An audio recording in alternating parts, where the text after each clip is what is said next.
Hello दोस्तों, इस video में हम स्टेट बैंक ऑफ इंडिया के रेगुलर सेविंग्स अकाउंट्स को कंपेयर करेंगे इंडसइंड बैंक के क्लासिक सेविंग्स अकाउंट्स के साथ में। उसके बाद में हम ये देखेंगे कि इन दोनों ही सेविंग्स अकाउंट्स में से कौन सा सेविंग्स अकाउंट सबसे ज़्यादा शानदार होता है।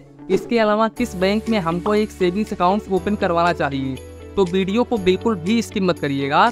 अब यहाँ पर अगर हम ये देखें कि इन दोनों ही बैंकों में से सबसे अच्छा कौन सा बैंक है, तो देखो दोस्तों, यहाँ पर स्टेट बैंक ऑफ इंडिया बहुत ही पुराना बैंक है। इसके अलावा स्टेट बैंक ऑफ इंडिया का जो सर्विस चार्जेस है वो काफ़ी कम है। इसके साथ साथ स्टेट बैंक ऑफ इंडिया के कस्टमर्स काफ़ी ज़्यादा है और स्टेट बैंक ऑफ इंडिया कभी डूब नहीं सकता है। दोस्तों, ये मान के चलो कि अगर स्टेट बैंक ऑफ इंडिया कभी डूब जाता है तो ऐसे केसेस में इंडिया का पूरा अर्थव्यवस्था चौपट हो जाएगा। जबकि हम इंडसइंड बैंक की बात करें तो इंडसइंड बैंक काफ़ी छोटे लेवल का बैंक है। इसके अलावा इंडसइंड बैंक के इतने ज़्यादा कस्टमर्स नहीं हैं एसबीआई के मुकाबले, लेकिन अगर हम सर्विसेज को देखें तो एसबीआई से काफ़ी बेहतरीन सर्विस इंडसइंड बैंक प्रोवाइड करता है अपने कस्टमर्स को। अब यहाँ पर अगर हम एलिजिबिलिटी क्राइटेरिया को देखें तो यहाँ पर इन दोनों ही बैंकों में आप 10 ईयर से अपना एक सेविंग्स अकाउंट ओपन कर सकते हैं, लेकिन इंडिविजुअल अकाउंट्स आप 18+ से ही ओपन कर सकते हैं। अगर आप माइनर अकाउंट ओपन करते हैं तो यहाँ पर 10 ईयर से तो ओपन हो जाएगा, लेकिन यहाँ पर आपको गार्डियन लेकर के जाना पड़ेगा तभी अकाउंट ओपन होगा। अगर हम यहाँ पर डॉक्यूमेंट्स को डिस्कस करें तो आप यहाँ पर आधार कार्ड, वोटर ID कार्ड, इसके साथ साथ आप कोई भी लीगल डॉक्यूमेंट्स दे करके अपना सेविंग्स अकाउंट ओपन कर सकते हैं। बात करें अगर हम इंटरेस्ट रेट की तो यहाँ पर स्टेट बैंक ऑफ इंडिया 2.70% से लेकर के 3% तक का रेट ऑफ इंटरेस्ट ऑफर करता है, जबकि यहाँ पर इंडसइंड बैंक आप लोगों को 3% से लेकर के 6.75% पर एनम का रेट ऑफ इंटरेस्ट ऑफर करता है। और अगर हम एफडी को देखें तो यहाँ पर एसबीआई आप लोगों को 6.80% पर एनम का रेट ऑफ इंटरेस्ट ऑफर करता है और सीनियर सिटीजन को 7.30% पर एनम का रेट ऑफ इंटरेस्ट ऑफर करता है, जबकि इंडसइंड बैंक 7.75% पर एनम का रेट ऑफ इंटरेस्ट ऑफर करता है और सीनियर सिटीजन को 8.25% पर एनम का रेट ऑफ इंटरेस्ट ऑफर करता है। तो यहाँ पर एफडी के मामले में, इंटरेस्ट रेट के मामले में इंडसइंड बैंक काफ़ी बेहतरीन है एसबीआई के मुकाबले। दोस्तों, मैं आप लोगों को बता दूं कि ये जो इंटरेस्ट रेट है ये मैं जिस टाइम पर वीडियो शूट कर रहा हूँ इस टाइम का है। इंटरेस्ट रेट कम ज़्यादा होता रहता है, तो हो सकता है जब आप लोग वीडियोस देख रहे हो उस टाइम पर इंटरेस्ट रेट बढ़ गया हो या फिर कम हो गया हो, तो हम यहाँ पर कुछ कह नहीं सकते हैं। बात करें अगर हम मिनिमम बैलेंस की तो यहाँ पर स्टेट बैंक ऑफ इंडिया में नो मिनिमम बैलेंस रिक्वायरमेंट होता है, जबकि IndusInd bank classic savings accounts के ऊपर रूरल में 1500 रुपये, वहीं पर मेट्रो सिटी और अर्बन में, सेमी अर्बन में 2500 rupees average monthly balance maintain करना होता है। और अगर आप इस बैलेंस को मेंटेन नहीं करते हो तो ऐसे केसेस में 6% शॉर्टफॉल पर आप लोगों को चार्जेस देना होता है। मिनिमम 50 रुपये प्लस जीएसटी, मैक्सिमम आप लोगों को 150 रुपये मंथली चार्जेस देना होता है प्लस जीएसटी।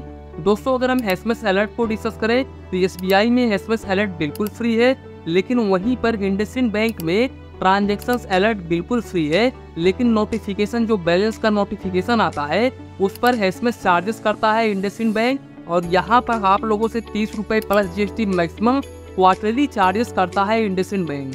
अगर हम बात करें चेकबुक के बारे में तो यहाँ पर state bank of India 10 page का चेकबुक बिल्कुल फ्री में आप लोगों को ऑफर करता है, जबकि इंडसइंड बैंक आपको चेकबुक नहीं ऑफर करता है। इंडसइंड बैंक में आप लोगों को 3.50 पैसे प्लस जीएसटी पर लीफ यानी कि पर पेज का चार्जेस देना होता है।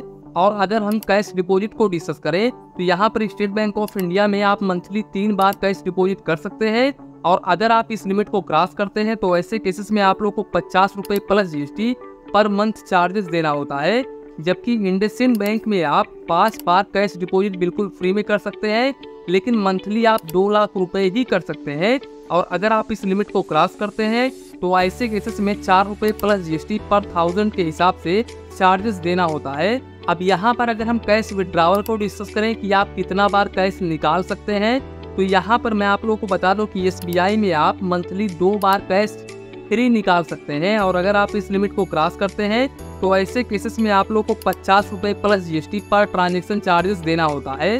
हालांकि आप इससे ज़्यादा भी निकाल सकते हैं, लेकिन उसके लिए आपका जो एएमबी है, एवरेज मंथली बैलेंस है, वो 25,000 रुपये से अधिक होना चाहिए, तभी आप ज़्यादा बिल्कुल फ्री में निकाल सकते हैं। वहीं पर अगर हम इंडसइंड बैंक की बात करें तो इंडसइंड बैंक ब्रांच में आप बिल्कुल फ्री में कैश निकाल सकते हैं। कैश निकालने के ऊपर कोई भी चार्जेस इंडसइंड बैंक नहीं करता है। इसके साथ साथ अगर हम एटीएम कार्ड को डिस्कस करें तो यहाँ पर स्टेट बैंक ऑफ इंडिया में आप लोग को 200 रुपये प्लस जीएसटी एटीएम कार्ड के ऊपर चार्जेस देना होता है, जबकि इंडसइंड बैंक में 249 रुपये प्लस जीएसटी चार्जेस देना होता है। बात करें अगर हम एटीएम कार्ड लिमिट की तो यहाँ पर स्टेट बैंक ऑफ इंडिया के एटीएम कार्ड से आप 40,000 रुपये पर डे निकाल सकते हैं और 75,000 रुपये तक आप ऑनलाइन यानी कि ई कॉमर्स ट्रांजेक्शन कर सकते हैं, जबकि यहाँ पर इंडसइंड बैंक के एटीएम कार्ड से आप 25,000 रुपये पर डे निकाल सकते हैं और 75,000 रुपये तक आप ऑनलाइन यानी कि ई कॉमर्स ट्रांजेक्शन कर सकते हैं। बात करें अगर हम काउंट ऑफ ट्रांजेक्शन की, अब यहाँ पर काफ़ी सारे लोगों के मन में एक और डाउट होगा कि ये काउंट ऑफ ट्रांजेक्शन क्या होता है।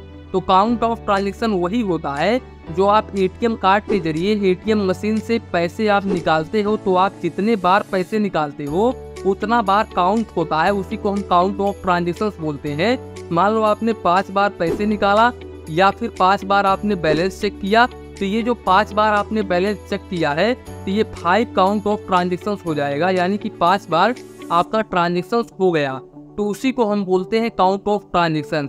अब यहाँ पर अगर हम काउंट ऑफ ट्रांजेक्शन को देखें तो यहाँ पर स्टेट बैंक ऑफ इंडिया के एटीएम कार्ड से आप मंथली 5 बार फाइनेंशियल और नॉन फाइनेंशियल ट्रांजेक्शन कर सकते हो और दूसरे बैंक के एटीएम से मंथली 5 बार फाइनेंशियल और नॉन फाइनेंशियल ट्रांजेक्शन कर सकते हो। मेट्रो सिटी से आप 3 बार फाइनेंशियल और नॉन फाइनेंशियल ट्रांजेक्शन कर सकते हो।